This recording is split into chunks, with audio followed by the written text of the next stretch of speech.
السلام علیکم دوستو، آج کے اس ویڈیو میں آپ کو اسلام کی ایک ایسی داستان جسے سننے کے بعد آپ کا ایمان تازہ ہو جائے گا۔ صحابہ کے دلیری کے داستان تو واقعات سے بھری پڑی ہے، لیکن وہ داستان جتنی سنی جائے اتنی کم ہے۔ دوستو، آج ہم یہ داستان کیوں سننی چاہیے؟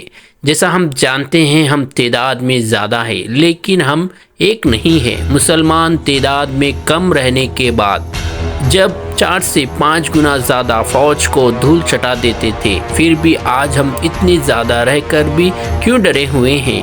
کیونکہ ہم اپنے ایمان کو اس طرح نہیں رکھتے جس طرح صحابہ رکھتے تھے۔ یہ داستان اینڈ تک دیکھیں اور اپنے آپ کے ایمان کو تازہ کریے اور اس طرح رہنے کی کوشش کیجیے جس طرح صحابہ اکرام رہتے تھے۔ سیدنا عثمان رضی اللہ عنہ کا زمانِ خلافت تھا۔ عبداللہ ابن ابی سر مصر کے گورنر تھے۔ شمالی افریقہ میں ایک رومی گریگور کی حکومت تھی جس کی بیٹی کا نام فیپال تھا۔ یہ جنگ میں مردوں کے ساتھ ساتھ رہ کر ان کی حوصلہ افزائی کیا کرتی تھی۔ مسلمان اور عیسائی میں زبردست جنگ ہو رہی تھی۔ عیسائیوں کی فوج مسلمانوں کے مقابلے میں 4 گنا زیادہ تھی، لیکن پھر بھی مسلمان بہادری، دلیری اور جواں مرد سے عیسائیوں کے حملے کو روک رہے تھے، جس کے بعد لڑائی طول پکڑ رہی تھی۔ ایک مدت تک لڑائی کا کوئی فیصلہ نہیں آیا۔ گریگور نے یہ اعلان کیا کہ جو رومن سپاہی مسلمانوں کے سپہ سالار ابی سر کا سر کاٹ کر لائیں گا تو اسے اپنی بیٹی نکاح میں دے دیں گا۔ دوسری طرف ابن ابی سر نے دربار خلافت میں امداد طلب کی اور سیدنا عثمان رضی اللہ عنہ عبداللہ ابن زبیر کو ایک فوج دے کر مسلمانوں کی امداد کے لیے روانہ کیا۔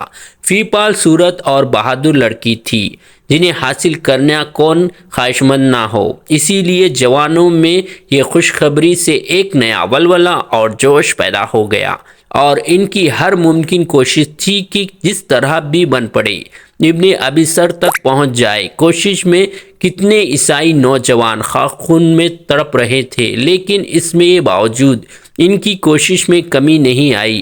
یہ حالت دیکھ کر مسلمانوں میں قدر گھبراہٹ پیدا ہو گئی۔ آخر فوجوں کے بڑے بڑے افسروں نے بیٹھ کر یہ فیصلہ کیا کہ ابن ابی سر کو میدان میں نہیں جانے دے، ایسا نہ ہو کہ ان کو کوئی تکلیف پہنچائے۔ ابن ابی سر کو یہ پسند نہیں تھا کہ وہ خیمے میں رہے، لیکن سب کے مشورے کو قبول کرنا پڑا۔ میدان جنگ میں جانے کے بجائے اپنے خیمے میں ہی رہنے لگے۔ اسی دوران عبداللہ ابن زبیر بھی کمک لے کر پہنچ گئے، مگر انہیں یہ دیکھ کر بہت تعجب ہوا کہ مسلمان تو لڑ رہے ہیں مگر سردار خیمے میں آرام کر رہے ہیں۔ سیدنا عبداللہ ابن زبیر رضی اللہ تعالیٰ عنہ سیدھا ابن ابی سر کے خیمے میں چلے گئے اور کہا کہ ایک بہادر سپہ سالار کے شایع نشانہ نہیں کہ وہ خود تو آرام سے بیٹھے رہیں اور دوسرے مسلمان میدان جنگ میں لڑتے رہیں۔ عبداللہ ابن زبیر رضی اللہ تعالیٰ عنہ نے سپہ سالار سے پوچھا، کیا آپ کو شہادت کی موت پسند نہیں؟ ابی سر نے جواب میں تمام واقعہ سنایا اور کہا کہ سب دوستوں کے مشورے سے مجبور انہیں یہ کرنا پڑا۔ عبداللہ ابن زبیر نے مسکرا کر کہا، آپ بھی اعلان کر دیتے، گریگور کے سر کاٹ کر لانے والے کو گریگور کی بیٹی بیاہ کر دی جائیں گی۔ چنانچہ اعلان میں کر دیا گیا۔ جنگ میں ایک شدت اختیار کر لی تھی۔ نصف دن تک تمام میدان لاشوں سے بڑھنے لگے۔ عبداللہ ابن زبیر رضی اللہ تعالیٰ عنہ نے حملے بہت ہی خوفناک تھے۔ وہ بجلی کی تیزی کے ساتھ دشمن کے قلموں میں گھس جاتے، منٹوں میں صفوں کو صاف کر دیتے تھے۔ عبداللہ ابن زبیر رضی اللہ تعالیٰ عنہ کے ضرورت مندانہ حملے دیکھ کر فیپال ان کے مقابلے میں کئی بار آئی، لیکن ہر مرتبہ اس کا وار بچا کر اس پر حملہ کرنے سے گریز کیا۔ وہاں نہیں چاہتے تھے کہ ایک بہادر مسلمان کے ہاتھ ایک عورت پر اٹھے۔ عبداللہ ابن زبیر رضی اللہ تعالیٰ عنہ نے اپنے دستوں کے ساتھ زوردار حملہ کیا۔ کئی نوجوانوں کو موت کی نیند سلا کر گریگور تک پہنچ گئے اور گریگور کو للکارا کہ اب جنگ کا فیصلہ تیرے اور میرے درمیان ہوگا۔ گریگور نے بڑی ہی پھرتی سے عبداللہ ابن زبیر پر وار کیا، مگر انہوں نے وار کو بچ کر زور سے حملہ کیا۔ گریگور زمین پر خون میں لت پڑا تھا۔ انہوں نے فوراً اس کو سر کاٹ کر نیزے پر لٹکا دیا۔ اپنے بادشاہ کے سر کا نیزے پر لٹکتا ہوا سر دیکھ کر عیسائیوں کے حوصلے پست ہو گئے اور میدان چھوڑ کر نکلنے لگے۔ مسلمانوں نے دور تک ان کا پیچھا کیا اور بہت سے عیسائیوں کو پکڑ لے آئے۔ اس گرفتار لوگوں میں گریگور کی بیٹی فیپال بھی موجود تھی۔ اس کامیابی پر خوشیاں منائی جا رہی تھی اور شکرانے کے طور پر ان کے سر اللہ کے حضور جھک رہے تھے۔ جب مال غنیمت کی تقسیم ہونے لگی تب عبداللہ ابن زبیر رضی اللہ تعالیٰ عنہ وہاں موجود نہ تھے۔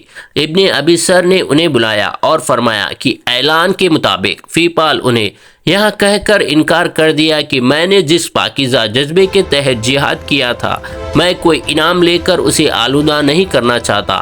آپ امیر ہو اور آپ کو حق ہے فیپال شاہد دے دے، اس حق سے دستبردار ہوں۔ میدان جنگ میں فیپال ابن زبیر رضی اللہ تعالیٰ عنہ کی بہادری کو دیکھ چکی تھی اور یہاں بھی دیکھ چکی تھی کہ وہ خود کئی بار ان کی تلوار کی زد میں آئی مگر انہوں نے اس پر حملہ کرنے سے گریز کیا۔ جواب میں اس نے حملہ کیا تو اس کے وار کو بچا کر کبھی بھی جوابی حملہ نہیں کیا۔ وہ سیدنا عبداللہ ابن زبیر کی شجاعت اور شرافت سے اس قدر متاثر ہو چکی تھی کہ اس نے کہہ دیا، عبداللہ ابن زبیر کے علاوہ کسی کو یہ حق نہیں ہے کہ وہ میری طرف آنکھ اٹھا کر بھی دیکھے۔ میں خوشی سے اسلام اور اس کی غلامی قبول کرتی ہوں۔ اللہ ہم سب کو سچا پکا مومن بنائے۔ صحابہ اکرام کی عظمت ہمارے دل میں پیدا فرمائے، آمین یا رب العالمین۔